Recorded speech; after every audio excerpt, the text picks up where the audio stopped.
又嚟到肥叔足球世界嗱，大家就唔使失望嘅。雖然今日視頻版咧就焦咗，但係文字版啦，另外廚房免費提供嘅嘅好料咧就6年用啦。咁另外免費廚房嗰啲咧就大獲全勝，所以都會繼續同大家努力㗎。咁啊，今日咧去到南美球會杯啦，講翻巴西球隊啦，咁啊呢個哥連泰斯咧將會出戰咧就係烏拉圭競賽。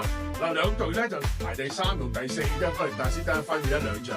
咁但係咧要力追啦，前面嗰兩隊球隊咧呢場必須要開齋㗎啦。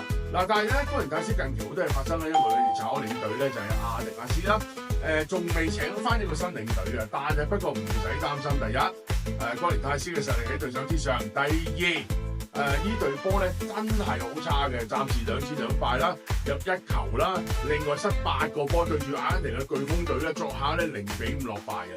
咁第三咧，再者好緊要嘅地方就係舊年咧，同樣南美球會杯賽事咧，哥連泰斯咧對過佢哋㗎啦，兩場啊，主客對過，主場嘅情況下咧，哥連泰斯大勝3-0㗎。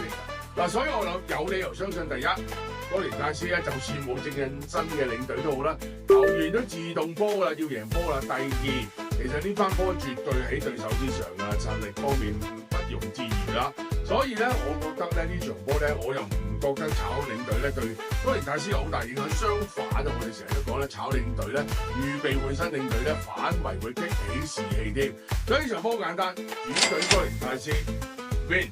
好啦，咁啊，如果你未 like 咧，肥叔足球世界視頻版同埋文字版嘅咧，記得 like 㗎咯喎。咁啊，如果唔係咧，點收好料啊？